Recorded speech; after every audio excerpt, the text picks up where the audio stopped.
Ladies and gentlemen, Mr. Cropper here. Let's do a bit of Lefty Philosophy's video. This is his YouTube handle, Lefty Philosophy, and he has done a critique of Ayn Rand's Objectivism. Now we're starting a bit in, because he's just talking about how he has been studying or whatever, and maybe we can convert the guy. So, Lefty Philosophy, hi, Joe, whatever your name is.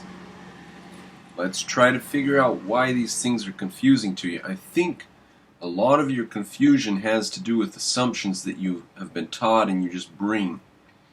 And I think that if you'll take the philosophy seriously in a certain way, then you'll see that those things are not serious objections that you've been taught. But you preempt the philosophy with your objections. The objections are not legitimate. So let's take a look. Just keep that in mind as a possible description, and let's take a look. Alright. Still falls, and all the rules of the universe still act upon the tree falling even without an observer. If a tree falls in the forest, it does make a sound because objective reality is independent. That's what he says here. Do you believe humans have contact with reality through sense perception, and that one can obtain knowledge through that perception? Whether or not this knowledge is true is a different subject.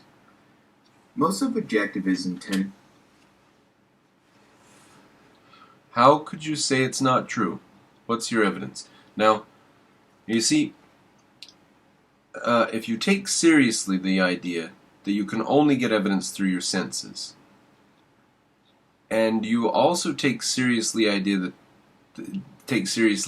that that's the only knowledge that you can get about reality. Take those ideas seriously, and then say, what would I do to doubt my senses? What you said, is it true? You're asking if the knowledge from your senses is true. How would you go about doubting that knowledge? I mean, what other source of knowledge do you have? You go here, you're going to talk about illusions. How do we know they're illusions? You're going to talk about the hand experiment. How do we know we can trick the mind if we don't know that there's a real reality? How do we know that they're illusions if we don't know what it means for the eyeball to work correctly? What's the definition of an illusion? It's when the eyeball was mistaken. What does it mean to be mistaken? It means not correct. That means there's something that's correct, doesn't it? But you just assume, maybe not, maybe everything's incorrect. Well, what's your grounds for saying that? Until you have grounds for saying that, you should probably just assume that your senses are correct, because you have no reason to think they're not, and every time you have reason to think they're not, you say, oh, that was a bit funny. So, I think your senses are correct, and I don't think you have any reason to say they're not. And when you do have a reason to say they're not, you always say that was a little bit of an illusion or something like that. So, what is your evidence that none of your sensory evidence is correct? I've lost my cigarette tip. You have no evidence. Now, that is a position that objectivists like to describe or think of as radical or zealous skepticism. Radical skepticism or zealous skepticism is where you just doubt everything, no matter what. And if you just doubt everything, even things that you have no grounds to doubt, what is that? What kind of thinking is that? That's junk thinking. Just say, I doubt everything. I even doubt that I exist. If you're as junky as that, you're nowhere better than Descartes. That's junk thinking. Of course you exist. That's nonsense. You do exist and there is a reality. Now, if that's true, start there and go from that. And what evidence do you have that your senses are a total illusion? Here's a line from a poem. Think about this line. They tell me that reality is all an illusion, and I wonder how they escape the delusion. They tell me reality is built by perception, but I wonder how they escape the deception. Who's telling you this crap? Who's telling you reality's not real and your senses can't access it? What evidence do they have? And what evidence do they offer you? No, your senses stand. You are in contact with reality, and you are the one who's responsible for dealing with reality. Forget what they told you about, they say, whoever it is, a philosopher or a group of people or the preacher, whoever it is that says to you, your mind can't contact reality, you don't know anything. Flip them off, dude. Just flip them off. You know, somebody once asked Christopher Hitchens, they said, all these people say to me things like, you need Jesus to get through your life, and how do I say, when they have such passion, how do I say that they're wrong? And Christopher Hitchens says, oh, you just tell them to fuck off. And that's what you need to do when somebody tells you that your sensory organs aren't making sense to you. What the hell do they know? Do their sensory organs make sense? So they've figured it out, and they're telling you that it's all nonsense. No, of course, all that's nonsense. You have to flush all that away. We can deal with reality individually. Each of us can decide for ourselves what reality is. Okay? With our five senses in the mind, and it's a real reality. Now, if you're stupid and you make an accident, you step in front of a bus, you die. You can't be stupid. Okay? Now, if you're stupid like Immanuel Kant and Descartes, you'll kill hundreds of millions of people over time. All right, we need to get back to the video. Don't take these people seriously when they say you have no mind and you can't think for yourself. They're just talking about themselves. They're just projecting. All right, I'll rewind a little to make sure we don't miss a bit. Of contact with reality through sense perception, and that one can obtain knowledge through that perception. Whether or not this knowledge is true is a different subject. No, that's the central theme. That's the central theme. It is true knowledge, and it's the only true knowledge we have. That comes through the five senses.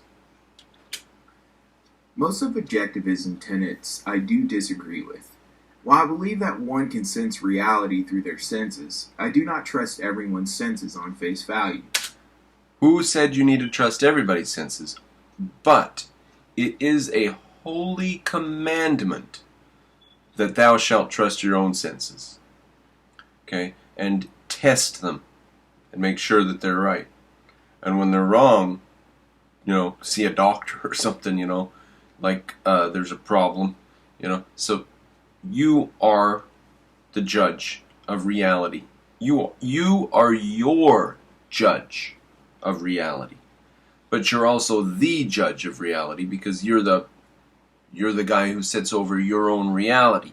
You're the judge. All right? Now, what you said? You don't trust everybody's sense perceptive? Forget about everybody else.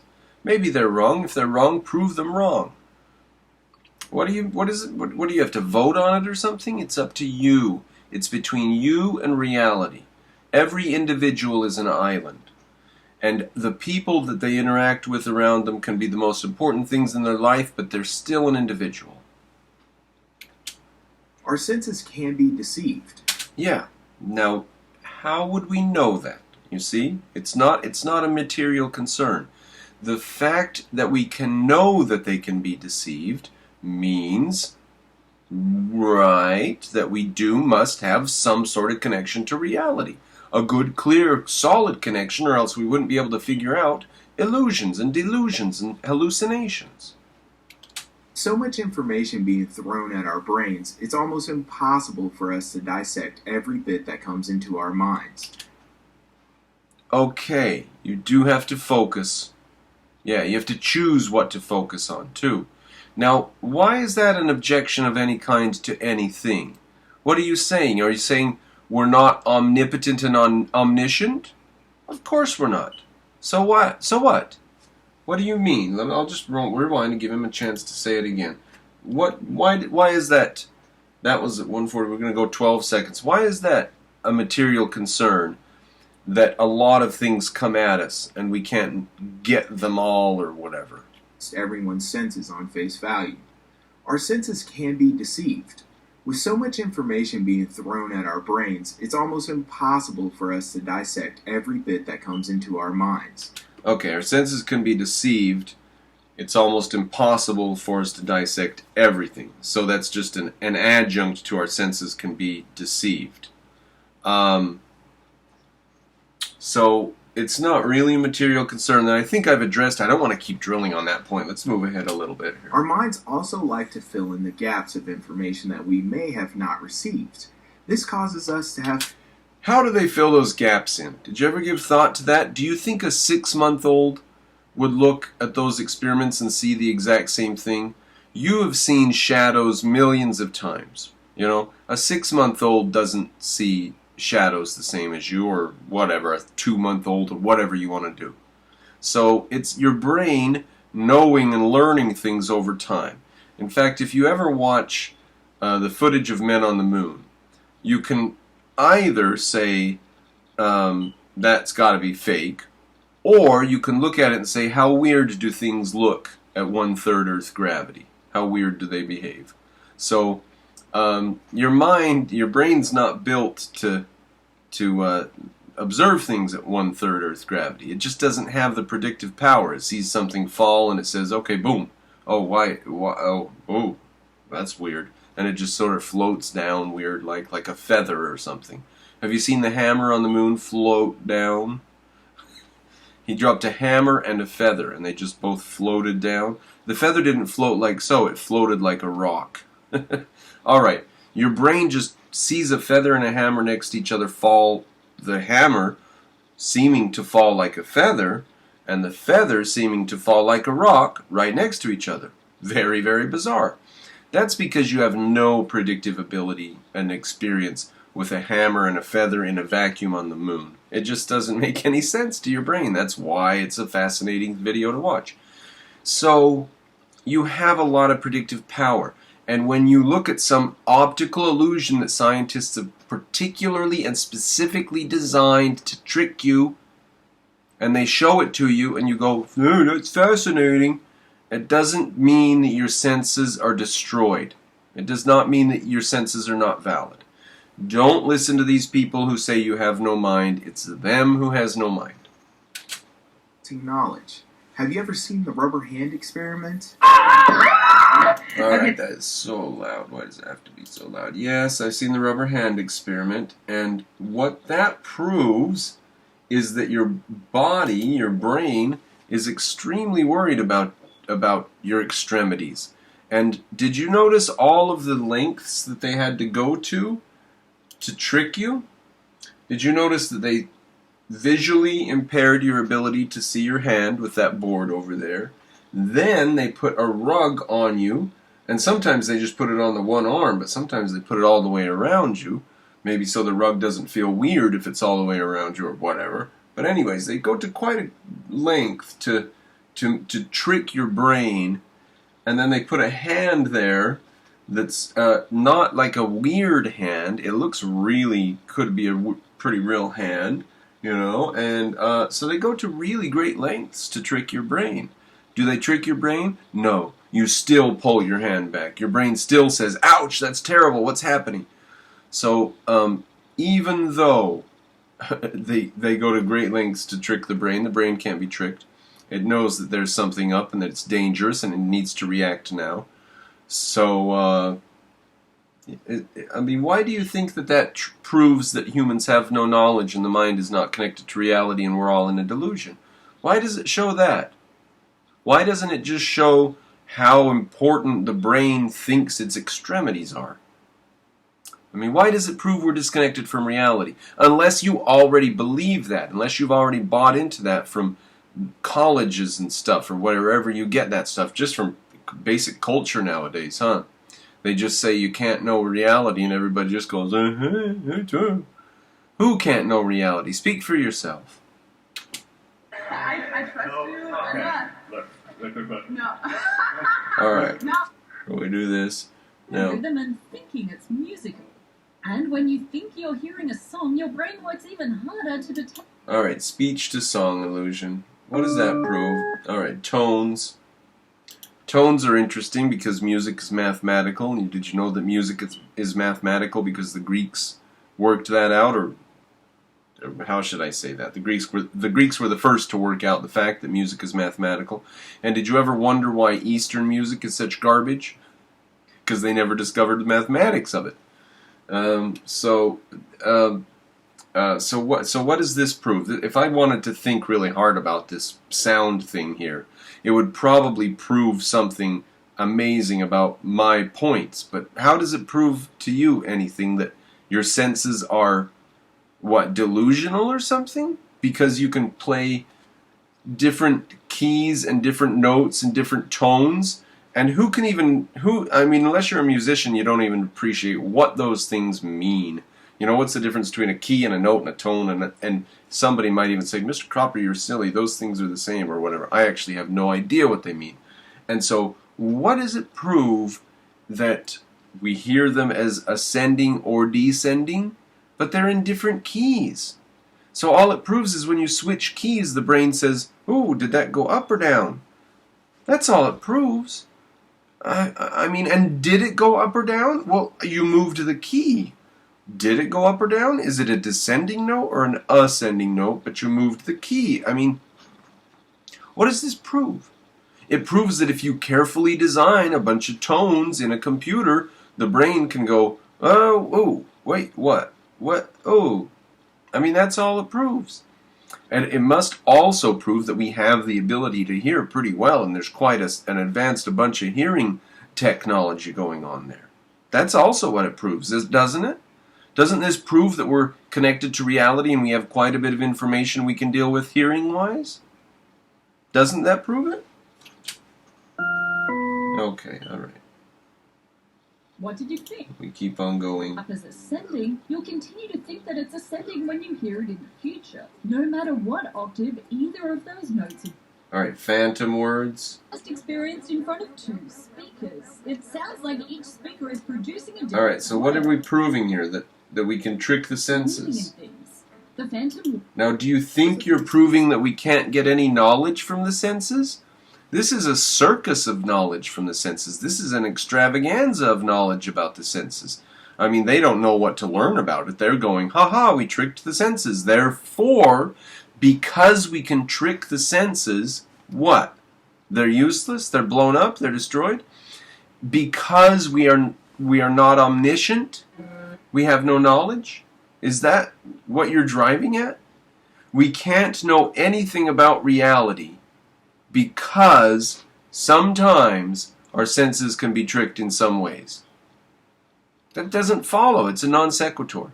So leave it, dude. Drop it. Your senses are your only connection to reality, and you are the only arbiter of truth. Forget about everybody else and whether their senses work. Some of them don't. I'll guarantee that.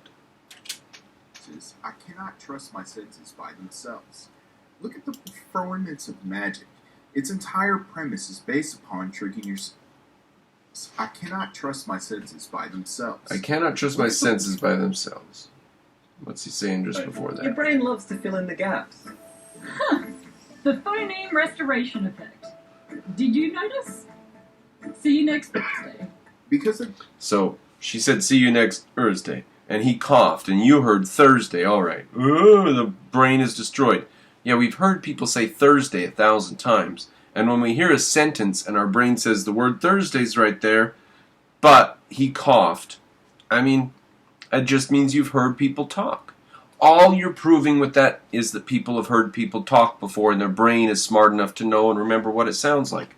It doesn't prove, what, that our brain makes up reality? Is that what you're trying to prove, that the brain makes up reality?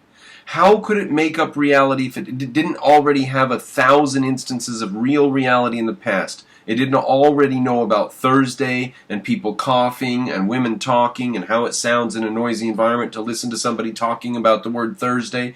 Your brain already knew that. That's why it could hear her say day and him do, and your brain can do it. It doesn't mean that you're reconstructing or making your own reality. You're interacting with the real reality that you have memories of and that you've experienced before through these real senses. You see? These little experiments that they do are actually beneath the notice of real philosophers. You know, a lot of these you couldn't learn anything real from. Some of them might be a little interesting. But it only tricks these people because they're on with Immanuel Kant and Descartes and this garbage. Now, if they weren't constantly worried about whether or not we could know anything and is reality destroyed, if they could just get on with reality, then they would be off onto something else better than just saying, we tricked the senses. We made a weird sound and you can't tell if it's going up or down. Does this mean that our knowledge is, we can't, what does it mean? That you can't know anything then? Because there's some weird thing with sounds? Alright, I'm off. Instances, I cannot trust my senses by themselves. Look at the performance of magic. Its entire premise is based upon tricking your senses. Obviously then, you can trust your senses by themselves, or else magic wouldn't even be a thing. Magic is when they tricked you. Magic is when they did a trick. The funniest magic trick I ever saw was when Daniel Dennett, but not him, is the same guy as Daniel Dennett. Big gray beard. He hung around with Penn and Teller, and they did a magic thing. His name's not Daniel Dennett, though. Anyways, he did a magic trick in front of a guy on stage, just a magic show for the one guy. And at the end, he went and threw this thing right, like past the guy, like right over his head, so that the audience see this thing fly across the stage, right? And then he says, okay, where is it? And the guy says, I don't know, that's amazing. How did you do that? Where did it go? It disappeared in front of his eyes and went flying off the stage right behind his back in front of the whole audience. It was hilarious. Now, does that mean his senses are destroyed because you can do a magic show? I think it doesn't. And I don't see why magic has anything to do with it, unless you believe in God and you think that magic is real in some way. If you're a theist, then you're probably lost as hell. The best way I can come to know what is true when it comes to my senses is to have the consensus of many people around me verify what just happened. That would be rough times on a desert island for you, huh, buddy? What would you do if you were by yourself? You got to check with the group, consensus? Think about that. Think about what does that mean. That's such a beta male thing. Beta male. Don't say that you're going to check with other people. Don't find consensus about your knowledge. Check with other people. What would you do on a desert island? No, I'm not saying there aren't times you shouldn't check with other people. If you're at a magic show, you might say to somebody, how do you think he did that? You could check with other people, sure. I'm not saying you should never check with other people. I'm saying you should have respect for your own mind and your own senses. What would you do on a desert island? Is that attitude going to hold up on a desert island by yourself when there's nobody around to check with and make sure you understand reality? No, dude, you are responsible for your own mind and your own interactions with reality. You can't check with the group to find truth. Where did they get truth? Let's think about that. There's nothing magical outside of you. The group is only so many other individuals just like you. So there's nothing in this whole world but more of yous around, where they're different than you, but they're... Okay? Thinking about that there's only more yous around. There's only individuals. There's not like a magical thing out there like a group. There's no group. Okay? Think about the fact there's no group and listen to this. Its entire premise is based upon tricking your senses. The best way I can come to know what is true when it comes to my senses is to have the consensus of many people around me verify what just happened. To check with other individuals. Why? Why are they different than you? Why don't you tell them, why don't you send them a memo and say they need to check with you? Why do you have to check with them? Now, like I said, if you're at a magic show, you can ask the person next to you what they think. That's fine. Or you can go on YouTube and ask Mr. Cropper's opinion about whatever in the world. That's fine. But you are the final arbiter of your own mind and your own knowledge. Don't let these people tell you otherwise. Even then, that has problems. Groups can manufacture false narratives based upon what they say to each other. Yeah, it's just a lot of individuals. So don't check with the group. The group is just so many individuals. Think for yourself. Be cool, boys and girls. You don't want to be a dipshit. Be cool and be an objectivist. All right? Read your Ayn Rand. Many of them will agree, even though what they saw was completely different. Things like the halo effect, where a person making an initial assessment of another person, place, or thing will assume ambiguous information based upon concrete information. Or group conformity can have a huge influence on relying outside of your own consciousness to derive what is reality. Also, with me... Only for weak people. I mean, look, honestly, if you saw smoke coming out from the door and everybody around you was sitting there ignoring it, what would you do? I know what I would do. I know exactly what I would do, because I yelled at my college professors, I stood up and walked out of classes, I made announcements. So I know exactly what I would do if I saw smoke in a room. And I know what I would do if I saw somebody, a group of people declaring that a line that was 6 inches long was equal to a line that was 4 inches long, and they all declared it. And then it came my turn. I know exactly what I'd do. I would say, is this some sort of stupid experiment or something? Those are obviously different lengths. I don't care what any of you say. So, can you think for yourself? Are you independent? You see, independence is one of the virtues of objectivism. Not being able to prove that I am not a brain in a vat being controlled by machines through a computer simulation. What evidence do you have that you're a brain in a vat controlled by a computer simulation? What evidence do you have that you are a computer simulation? You know, people forget when they make up those thought experiments that they aren't true.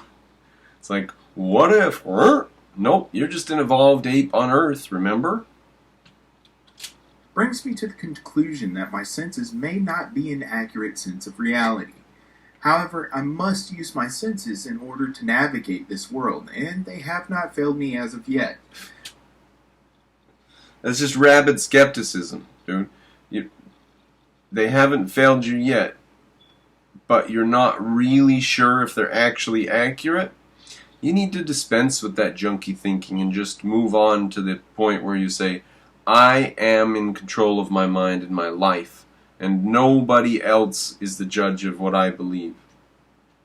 As in resulted in me dying. I may also point out that no one can prove that the way the world is presented to us is actually how it is. It is possible that our... How else would it be? You mean the way that flowers look isn't actually the way that they look because a bee sees them differently from us? Well, I would remind you that the way that we see them really is the way that we see them, and that really is caused by the real world. You know, and the bee might see them differently, but it really is caused by the real world, whatever the bee sees. You know, crabs see in heat. You know, they see heat. Underwater crabs. You know, they see in infrared. You know, that's bizarre. Bees can see in ultraviolet. It's bizarre. We can't see either one of those, right? We see in the visual spectrum. Our visual spectrum is different from theirs. What do you mean, what is the real world? Of course your eyeballs present the real world to you. Do they present all of the real world to you? Do they present every single light wave of every single spectrum? No. So, because your eyeballs have a nature does not mean that you're cut off from reality. Your eyeballs have a nature. They work in a certain wavelength. Get over it. That is just the wavelength they work in. It doesn't mean your eyes are cut off from nature because of that. All your other senses, similar for them. So, where are we? 30 minutes there, 10 minutes in his video. This isn't going very fast here. And they have not failed me as of yet. Okay. Failed as in resulted in me dying. I may also point out that no one can prove that the way the world is presented to us is actually how it is. It is possible that our senses have evolved to make the world look a bit more beautiful and That's interesting. He says nobody could prove that the way the world looks is the way the world is. Now that's a pretty strong claim he's making. He's making a claim about knowledge and the world, about what kind of knowledge you can have about the world, and about what kind of knowledge everybody can have about the world. I think if you look at that sentence, it's a pretty strong claim. He's claiming everybody in the universe is subject to a certain kind of knowledge about the real world. Actual knowledge. Let's see what he says there. No one can prove that the way the world is presented to us is actually how it is. No one. So he knows about everybody. No one can prove that the way the world, that our senses are accurate. Okay. So he knows about the real objective reality. He knows what the standard of proof would be to prove that we have access to the real objective reality. And he knows that every single human being is such that they cannot meet that standard. Well, it sounds like he has met the standard, and he's making claims about those claims of access to reality. Doesn't it? I think that's what he's doing. I think when he says nobody can prove that our senses are accurate, what he's saying is that he knows the real objective reality of our senses. Yeah. Well, if you know the real objective reality of our senses, why are you saying that nobody can demonstrate the real objective reality of our senses? That is just not a position you can stand on right there, sir. It is possible that our senses have evolved to make the world look a bit more beautiful in order to control our stress, when in reality we live in an ugly world filled with darkness and ugliness. Because of the thing... That's a silly thought, because if you live your whole life looking at beautiful green trees and then die, then you spent your life looking at beautiful green trees. So what would it mean for the world to be ugly? In fact, but beautiful in a delusion? So what would ugliness even be if the world is actually ugly, but we think it's beautiful? I think that's just a very confused thought. And for objectivists, I'll just mention that that's rationalism. He wants beauty and ugliness to be platonic abstracts somewhere else rather than embodied in each individual instance. So that's all that is just platonic rationalism. I mentioned above, I can't agree that my senses can in fact be a true representation of the reality around me. You can't agree to that. Maybe after you listen to everything I just said, maybe you could. The knowledge my senses give to me may in fact be wrong.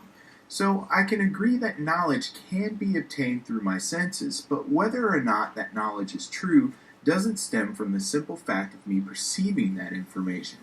If I was colorblind and needed to figure out which fruit I could eat based upon it... That's a bad example for you to go from that sentence to say, if I was colorblind.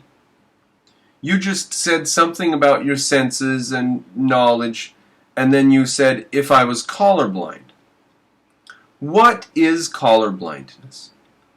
Colorblindness is the lack of a certain thing in the eyeballs that reflect or absorb a certain wavelength of light so that you can't see certain colors.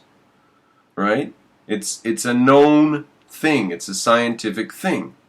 So, for you to say that, and then the very next sentence, you say colorblind. Let's hear that again, shall we? How far back do we go? 30 seconds back's too far, but that's all right. ...of the reality around me.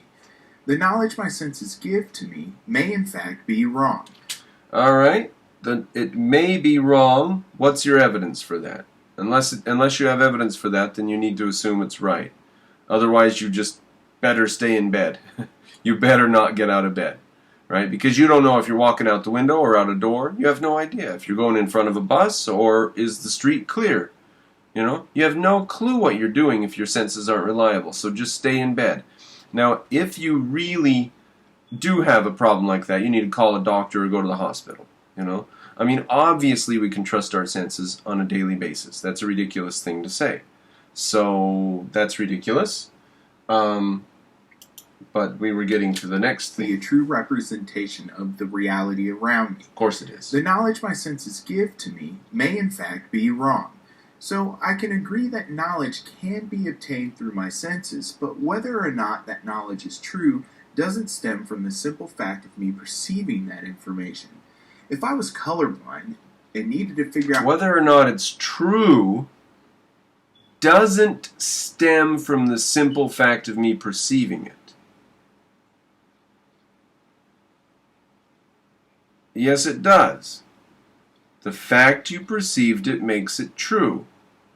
Unless you can prove that it was an illusion or an optical illusion or a hologram. The fact of perceiving it makes it true. How could you claim otherwise? How could you claim you perceived something but it wasn't true? Unless you're saying that you can never, ever know unless that anything's a delusion or an optical illusion, in which case we wouldn't be able to define what delusions or optical illusions are. So you've got to drop this then. I've got you on this argument. You've got to leave it. Can't have it, dude. I've got you on this one. fruit I could eat based upon its ripeness, my vision would give me knowledge that is factually incorrect. Okay, well, that's why we call it color blindness. We don't call it color supervision. We don't call it a superpower. We call it color blindness. It's like a miniature handicap. They can't see purple. They can't see whatever they can't see. Purple, I know, looks like a shade of gray to them. So to say we know of a handicap, we know that eyeballs can be handicapped. Ta-da! You want a trophy? That's no big deal. The fact that they could be handicapped proves that the rest of us aren't. Those of us with normal eyes that can see all the colors regularly, we are not colorblind. And what does that mean to you? So you pick out colorblind. You say, see, colorblindness means that some people's eyes have less acuity than others. Therefore, what? Your eyeballs have no connection to reality? See, it's just not going anywhere. It just doesn't take you anywhere. Even lead me to death. I also don't believe that the proper moral purpose of one's life is the pursuit of one's own happiness or rational self-interest. I would just lead you to Aristotle's Ethics, where he says, there's nothing that we do for itself except happiness. In fact, you don't do happiness for itself. You do other things for itself. Happiness is the one thing you don't save up. You use it now, right? Everything else you save up, but not happiness. You save up everything else for happiness. Happiness is the end of all action. It's just the fact. Maybe not joy, which might be a momentary, fleeting, like hedonistic thing, but happiness, like the satisfaction of a life well lived, with many intelligent children and grandchildren and a nice house and a big savings account and a nice business to your name or a nice career behind you or something. The happiness of a life well lived is different from the joy of some 18-year-old slobbing around drunk at a party. So don't confuse hedonism with true happiness, right? Some guy dying as a drug addict in the gutter when he's 25 is not truly happy, right? We would agree on that. That's self-destructive hedonism. So let's drop that idea. True happiness is the purpose of life. True integrated happiness. So Aristotle is just going to defeat you. Whatever thing you offer is the purpose of life, Aristotle's just going to disprove you, right? You're just going to offer some equivocation around some other thing. You're going to say duty in order to preserve society, in order to preserve order so that people will have better lives. But why do you want people to have better lives? So they'll be happy. See? I got you again. I'm going to get you every single time. Happiness is the result, the end result, the goal of human action. This may be my own bias in that I believe in altruism, which I will get into later. By the way, altruism, quickly and easily defined, is anything and everything other than objectivism. It's a question that I don't think can be explained objectively. I don't think you can conflate one's own happiness to rational self-interest. Say, for instance, it makes me happy to give away all my earthly possessions and live in poverty. We would say probably doesn't, but maybe it does. You're going to have a problem when you have any sort of health care issues. But I could imagine somebody who just goes off in the woods and goes hiking around and eating the berries he knows how to eat and dies when nature takes him. I can imagine somebody doing that. So for his own happiness, because he doesn't want to be around the people, the altruists. So I can imagine doing that for your own happiness. It'd be strange and sad and tragic, though. An objectivist would not. What is he going on about happiness with objectivists here? Let's see. I don't think you can conflate one's own happiness to rational self-interest. Oh boy. How else would you get to happiness without rational self-interest? Well, conflate's definitely the wrong word, but I guess if I'm not going to give you a treatise on whatever that would be a treatise on right here. So if you give arguments in the future, I guess we can go over them. But that's unfortunate. Yeah, it is the case that your rational mind leads to your happiness. That's unfortunate that you would say such a thing. Say, for instance, it makes me happy to give away all my earthly possessions and live in poverty. This wouldn't be good for my own rational self-interest, being defined by Rand as whatever leads to my existence versus non-existence. Well, if it made you happy, that's fine. I mean, like I said, it'd be sort of sad and tragic because you're not going to have health care and stuff. You're not thinking very far ahead. Like, you want to live in poverty? Really, that's going to make you happy to, have sores that you can't afford to have fixed and dental problems you can't afford to have fixed? And really, is that going to make you happy? I'm tempted to just let you have the point and just be like, okay, if that would make you happy, But on the other hand, I would argue against it. I'd be like, I doubt it. I doubt it. I think you're a deluded hippie or something if you think you can give away all your possessions and just go about the world in poverty and be happy. I think you're a deluded hippie. I am tempted to let you have the point because objectivists would do that. They would just say, oh, you want to go be a hippie in poverty? Bye-bye. Go do that then. And they would just let you do it. So I'm tempted to let you have the point. I suppose one could say that based upon Rand's philosophy, that would be an irrational action, and therefore my actions couldn't possibly be considered in accordance to happiness. Yet this is the problem that arises when one conflates the word happiness with rational self-interest. Happiness is described as an... No, that wasn't a problem there that you pointed out. So sorry, check mark, checkmate, or check. It wasn't a problem, and we're not conflating the two. You decide for yourself. It's like I was saying earlier with epistemology and knowledge and your mind and the senses. It's the same with happiness. There's no authority outside of your skin. Where your skin stops, the authority to determine your happiness stops. Okay? You determine your happiness. All right? So you determine your relationship to reality in every way. Your mind, epistemologically, your happiness, ethically, and hopefully, if you live in a good country, you can determine your own destiny politically as well. In the United States, you can do whatever you want politically as long as you don't interfere with other people. And according to Rand, emotions are not sources of knowledge. So the pursuit of one's own happiness couldn't possibly be the source for objective morality. In order for this tenet to be valid, you may have to do some are not sources of knowledge. considered in accordance to happiness. Yet, this is the problem that arises when one conflates the word happiness with rational self-interest. Not a problem. Happiness is described as an emotion, and according to Rand, emotions are not sources of knowledge. True. And isn't it interesting that an emotion is the entire purpose of all existence and all knowledge and all action and all effort? That's interesting that there's all this huge hubbub about rationality and reason and logic, and you got to be rational, and your emotions are not sources of knowledge.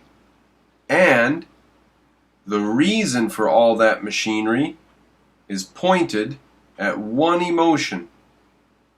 The goal of all that machinery is pointed at one emotion, happiness. Isn't that amazing? It's an amazing fact. It's true.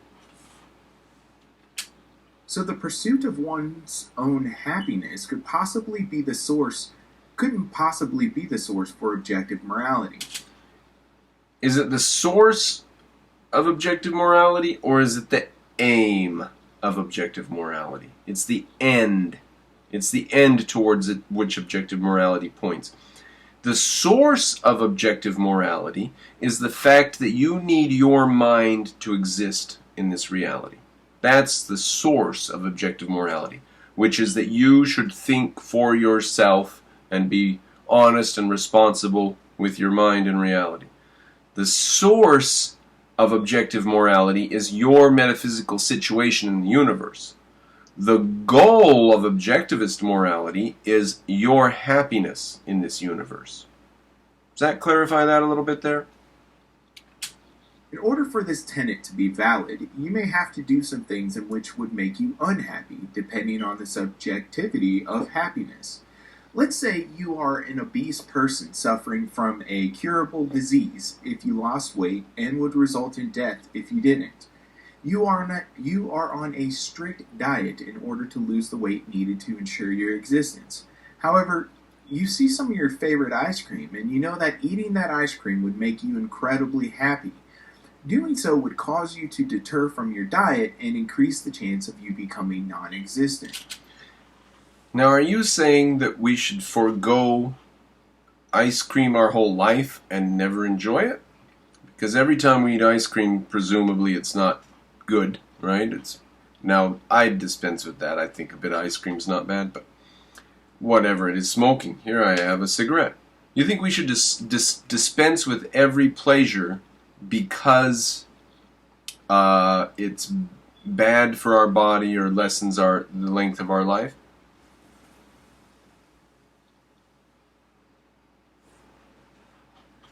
I could smoke these for 100 days and get less particulate matter in my lungs of people who smoke cigarettes get in 1 day. So I get quite a bit of pleasure out of these. I don't know if it's enough pleasure. I might have my jaw fall off in 5 or 10 years. Who knows? I don't know. I know Ayn Rand smoked her life until she got lung cancer and then stopped. Pleasure, like this is not a serious objection to objectivist ethics. What you do when you're a diabetic who likes sugar. Maybe you eat that sugar and die, But objectivists would not view that as a particularly reasonable thing to do because now you're dead. You would probably be happier if you would have lost weight and exercised. So we would just judge such a person. What that person does is their own choice. And it's up to us to judge them and ridicule them and mock them. In this scenario, you have happiness as an emotion and rational self-interest as simply existence or non-existence put by Rand. What is the correct moral obligation? To eat the ice cream in the pursuit of your happiness? Alright, so there's the problem. He wants there to be a moral obligation. He wants morality to be some external thing. And you have to follow morality when you see sugar or when you have a disease or whatever. There's morality, which is some other thing. Alright? Look, you could say it's immoral for you to eat the sugar, if you want.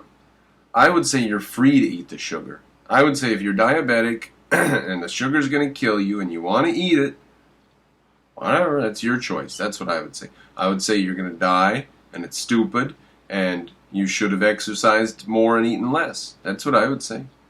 But it's his choice. Everyone has to make their own choices, right? Or to not eat the ice cream and increase your chances of existence. To me, neither of the outcomes really matter. You don't know how long you have to live. You could die. Nothing really matters, okay?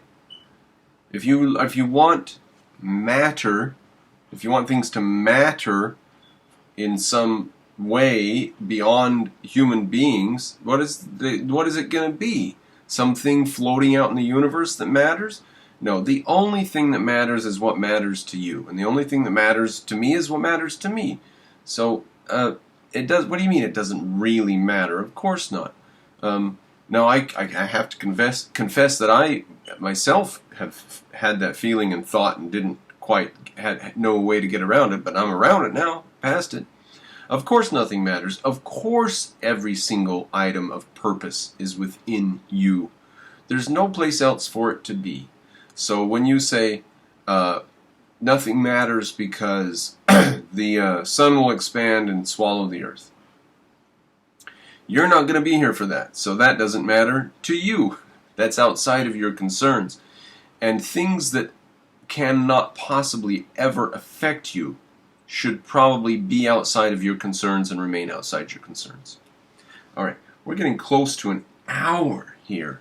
God, this is epic, huh? This is what happens when people critique Ayn Rand's ideas. All right. So, who is this guy? I don't know his name. It's not Eric. Who is this guy? Lefty Philosophy. That's the only name I have for you. Mr. Lefty Philosophy. Hope you're enjoying this if you watched it. And hopefully I can do another episode soon. Oh, patronize me. I do this not for my health, but to get money from people. I could do other things. I could write articles or something. But I'm doing this. So if you like what I'm doing, patronize me and I'll keep doing it and I'll do more of it.